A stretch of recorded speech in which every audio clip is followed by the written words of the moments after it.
Friends, welcome back. तो friends, अभी का न्यूज़ है, अमेरिका तो छोड़ो, अब टाटा भारत सरकार की मुश्किल रातों रात दूर करेगा। रतन टाटा इंडिया। तो बहुत ही अच्छी न्यूज़ है, क्योंकि बाहर से कहीं और कंट्री से जब तक हेल्प आएगी तब तक काफ़ी टाइम लगेगा, क्योंकि उनको भी ऑफिशियली जो जो प्रोसेसेस करने पड़ते होंगे, आई एम गेसिंग उसमें भी टाइम लगता होगा। पर अगर जो रतन टाटा जी हैं वो कुछ उससे पहले कर सकते हैं हेल्प, तो ये तो कमाल की न्यूज़ है। तो चलो देखते हैं कि वो किस तरह से हेल्प कर रहे हैं। तो वीडियो शुरू करते हैं, पर वीडियो शुरू करने से पहले अगर आप चैनल पर नए हो और आपने अभी तक सब्सक्राइब नहीं किया है तो जल्दी से पहले सब्सक्राइब के बटन और बेल आइकन को क्लिक कर लो, ताकि आपको हमारे सारे न्यू वीडियोस के नोटिफिकेशन मिल जाए जैसे हम अपलोड करें। अगर आपको वीडियो पसंद आता है please like and share. And हमारा दूसरा चैनल, ट्विटर, इंस्टाग्राम अकाउंट, सबके डिटेल्स डिस्क्रिप्शन बॉक्स में, उनको भी सब्सक्राइब और फॉलो कर लेना। चलिए शुरू करते हैं। आज की सबसे बड़ी खबर टाटा ग्रुप से निकल कर आ रही है, जिसके बाद एक बार फिर से साबित हो जाएगा कि आदरणीय रतन टाटा जी को भारत रत्न से सम्मानित करने की मांग समय समय पर क्यों उठती है और क्यों भारत की आम जनता उनको भारत रत्न का सबसे बड़ा हकदार समझती है। सबसे पहले तो ये जितनी भी बड़ी बड़ी मल्टीनेशनल कंपनियां हैं, बिजनेसमैन हैं, कॉर्पोरेट हाउसेज हैं, ये सभी लोग अपनी कमाई का बेहद छोटा सा अमाउंट चैरिटी या फिर अपनी सोशल रिस्पॉन्सिबिलिटी के लिए खर्च करते हैं, लेकिन उसको हाईलाइट बहुत ही बड़े पैमाने पर किया जाता है। मगर टाटा ग्रुप ने इतने सालों से अपनी सोशल रिस्पॉन्सिबिलिटी बखूबी निभाई है और जितना कमाया है उससे कई ज्यादा टाटा ग्रुप ने तो सोसाइटी को वापस भी दे दिया है। फिर वो बात करें कमाई का 66% हिस्सा सोसाइटी के चैरिटेबल कामों के लिए खर्च करना हो, या फिर किसी भी प्राकृतिक आपदा के समय भारतीय सरकार की मदद करनी हो, या फिर आर्थिक मंदी हो, या फिर बेरोजगारी, या फिर भारतीय सेना की मदद ही क्यों न करनी हो, देश को हमेशा संकट की घड़ी से बाहर निकालने के लिए टाटा ने कई अलग अलग तरीकों से अपना योगदान दिया है।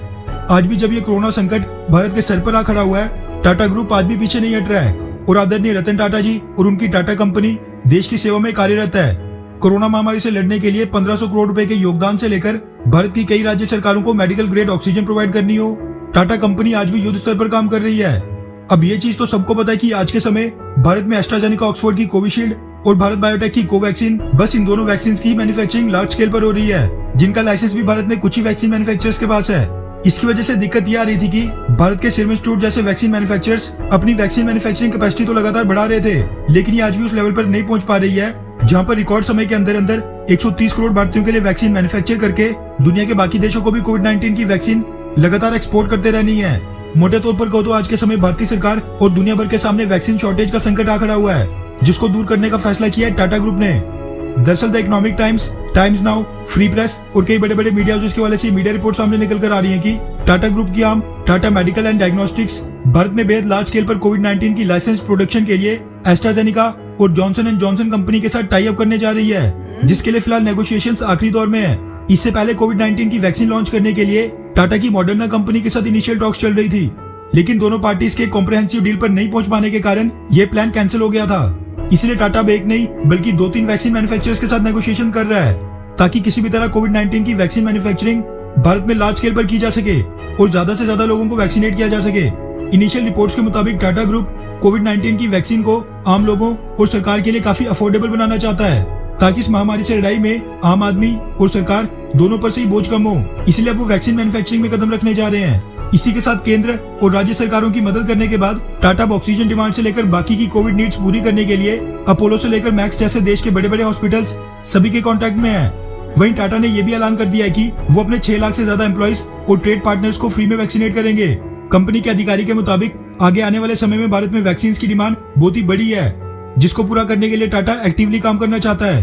अब ये बात तो सबको पता है कि टाटा ग्रुप भारत ही नहीं दुनिया भर में बहुत ही लार्ज स्केल पर काम करने के लिए जाना जाता है। इसीलिए अगर टाटा ग्रुप कोविड-19 की वैक्सीन मैन्युफैक्चरिंग में पैर रखेगा तो इसका प्राइस अफोर्डेबल तो जरूर होगा, लेकिन इसकी प्रोडक्शन भी बेहद लार्ज स्केल पर की जाएगी, जिससे भारतीय सरकार को तो बहुत ही बड़ी राहत मिलने वाली है। खैर, रतन टाटा जी के इन्हीं विश्व कल्याणकारी कामों को देखकर आज पूरा भारत उनको सलाम करता है। तो फ्रेंड्स, एक और बहुत ब्यूटीफुल पॉजिटिव न्यूज और बहुत ही अच्छा है। जब भी कोई प्रॉब्लम होती है ये उसी टाइम कोई सोल्यूशन लेके आते हैं। अच्छा, इससे मुझे याद आया, मैंने पता नहीं आपके साथ शेयर किया कि नहीं, मैंने जो बाइडेन है उनका जो एड्रेस था, जो क्वेश्चंस पूछ रहे थे लोग यहाँ पे जो जर्नलिस्ट हैं, तो एक लास्ट क्वेश्चन जो एंड में था, जब जो बाइडेन ने कहा ओके वन लास्ट क्वेश्चन, तो किसी एक जर्नलिस्ट ने पूछा इंडिया से कि आप इंडिया की कैसे हेल्प कर रहे हो कि वहाँ पे इतनी जो कंडीशन खराब हो रही है। तो जो बाइडेन ने बोला था कि लास्ट क्वेश्चन है और मैं इसका आंसर दूंगा, और उसमें उन्होंने ये बोला था कि भाई हम कांटेक्ट में है मोदी जी के साथ और हमें सब पता चल रहा है, इंफॉर्मेशन मिल रही है, अप टू डेट हो रहे हैं हम कि वहाँ की कंडीशन क्या है, और हम जल्द ही मतलब उनको हेल्प के लिए सामान भेजेंगे। और साथ में उन्होंने ये भी बोला था एंड में, एक बहुत इंपॉर्टेंट बात थी, तब मुझे ये न्यूज़ नहीं पता थी तो मैं सोच रही थी क्या बोल रहे हैं, तो उन्होंने ये बोला था कि साथ में हम कुछ इस टाइप का हमारा चल रहा है कि वहीं पे जो है वैक्सीन कैसे बना सकते हैं, कई वो उसका हम उनको रॉ मटेरियल के साथ कैसे बनानी है वो इंफॉर्मेशन भी उनको हेल्प करेंगे, उनको बताएंगे कैसे वैक्सीन बने। तो मैंने कहा वैक्सीन कौन सी बनाने को बता रहे हैं, वैक्सीन तो बनाने मेरे ख्याल से आता है उनको, तो सिर्फ इंडिया को तो सिर्फ रॉ मटेरियल चाहिए। तो अब समझ में आया कि वो अब दूसरी वैक्सीन कैसे बनानी है उनका बारे में information with raw material India को उनके साथ शेयर करेंगे। तो अब मुझे समझ में आया, which is really very good. और साथ में उन्होंने एंड जो थी स्पीच उसमें ये भी बोला कि इंडिया ने हमारे टाइम ऑफ नीड में जो हेल्प की थी वो हम भूले नहीं है, उस टाइप से कुछ उन्होंने बोला था। तो बहुत ही अच्छा था, मैंने कहा पता नहीं मैं हमने किया नहीं पर बहुत अच्छा उन्होंने तो लास्ट क्वेश्चन वो एड्रेस किया था। तो वही मुझे अब ऐसे लग रहा है कि शायद रतन टाटा जी के साथ कोई कोलैबोरेशन शायद हो रही है, जिसके बारे में ये जो बाइडेन जो थे वो इसी बारे में बात कर रहे थे। तो वो तो धीरे धीरे और पता चलेगा, पर न्यूज़ बहुत पॉजिटिव है। बस अब जल्दी जल्दी सारी चीज़ें जो है ऑर्गेनाइज होकर शुरू हो जाएं ताकि इंडिया की सिचुएशन बहुत जल्दी ठीक हो जाए। राइट, तो काफ़ी अच्छी न्यूज़ है। और काफ़ी न्यूज़ आ रही थी कि पहले जब सीरम इंस्टीट्यूट ने मांगा था रॉ मटेरियल यूएस से, तो कहा जा रहा था कि वो रॉ मटेरियल मांग रहे थे दूसरी वैक्सीनेशन के लिए जिसका नोवा समथिंग कोई नाम है, जो सितंबर में आनी थी। तो वो इतना क्रिटिकल नहीं था, ऐसा कहा जा रहा है कई मीडिया आउटलेट्स में। और दूसरा ये था कि मेन प्रॉब्लम ये है कि कैसे आप इंक्रीज करेंगे प्रोडक्शन अपनी वैक्सीनेशन की, क्योंकि जो सीरम इंस्टीट्यूट है वो ऑलरेडी अपनी मैक्स कैपेसिटी पे है। अगर वो मैक्स कैपेसिटी पे है तो और आप कहाँ से लेके आएंगे।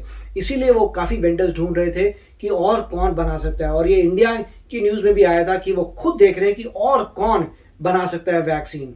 और उसलिए जो है बहुत अच्छी बात है मेरे ख्याल से, जो वो बोल रहे थे कि और ढूंढ रहे हैं, वो मेरे ख्याल से टाटा की बात कर रहे होंगे। जो अब सामने आ रहा है कि गवर्नमेंट टॉक्स में होगी टाटा के साथ कि क्या टाटा भी प्रोड्यूस कर सकती है वैक्सीन, और अब लग रहा है हाँ।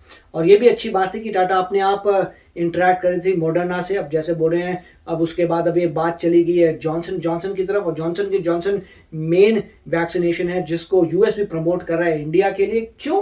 क्योंकि वो सिंगल डोज है। क्योंकि वो सिंगल डोज है तो ये है कि आपको 2-2 बार लोगों को देनी पड़ेगी। आपकी पॉपुलेशन ज़्यादा है तो मैं भी इसमें एग्री करता हूँ कि इंडिया की पॉपुलेशन ज़्यादा है तो सिंगल डोज का फायदा होगा कि एक बार डोज लगी, खत्म हो गया काम, अगले बंदे को एक डोज लगाओ, उससे बहुत जल्दी जल्दी लोग वैक्सीनेट होंगे। जॉनसन एंड जॉनसन यूएसए में क्यों नहीं है? क्योंकि वो डीलेड थी, पहले ही मार्केट शेयर पूरा कैप्चर कर लिया था। फाइजर सबसे पहले यहाँ पे आई थी, फिर मॉडर्ना आई थी, उनने मार्केट शेयर कैप्चर कर लिया था। और जॉनसन एंड जॉनसन बहुत लेट आई है, तब तक सब पूरी मार्केट के कॉन्ट्रैक्ट सब कुछ हो चुका था। क्योंकि जॉनसन जॉनसन लेट आई है तो अब जो है उसके पास कम डिमांड है, क्योंकि मैक्सिमम डिमांड कवर हो गई है दूसरी वैक्सीनेशन से। तो अब जो है जॉनसन जॉनसन फटाफट इंडिया में जाएगी। और मेरे ख्याल से हो सकता है टाटा का कोई कॉन्ट्रैक्ट हो कि वो मैन्युफैक्चर करेंगे। एस्ट्राजेनेका को भी जैसे कह रहे हैं, और जॉनसन जॉनसन को, उससे इमीडिएटली प्रोडक्शन बढ़ जाएगी।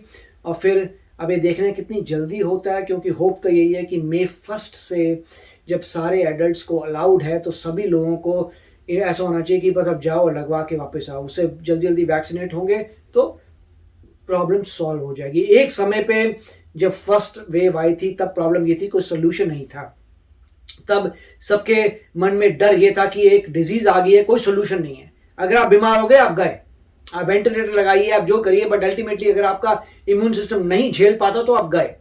अब खुशी की बात है कि वैक्सीन है, कि जल्दी जल्दी वैक्सीन लग जाए तो सब लोग ठीक हो सकते हैं। तो काफ़ी, और जबकि कह रहे हैं कि म्यूटेंट्स हैं, मगर कहा जाता है ये वैक्सीन जो है इतना काम जरूर कर देती हैं कि आपको आईसीयू में नहीं जाना पड़ेगा। तो काफ़ी अच्छा वीडियो था। यस फ्रेंड्स, तो फ्रेंड्स चलते हैं, मिलेंगे नेक्स्ट वीडियो में बहुत ही जल्द। Till then please take care and bye bye. तो अगर आप मेरे इस चैनल पे नए हो तो जल्दी से सब्सक्राइब के बटन को हिट करो और बेल आइकन को क्लिक करो, ताकि आपको मेरा जब नया वीडियो मैं लगाऊं आपको उसके बारे में जल्दी से पता चल जाए।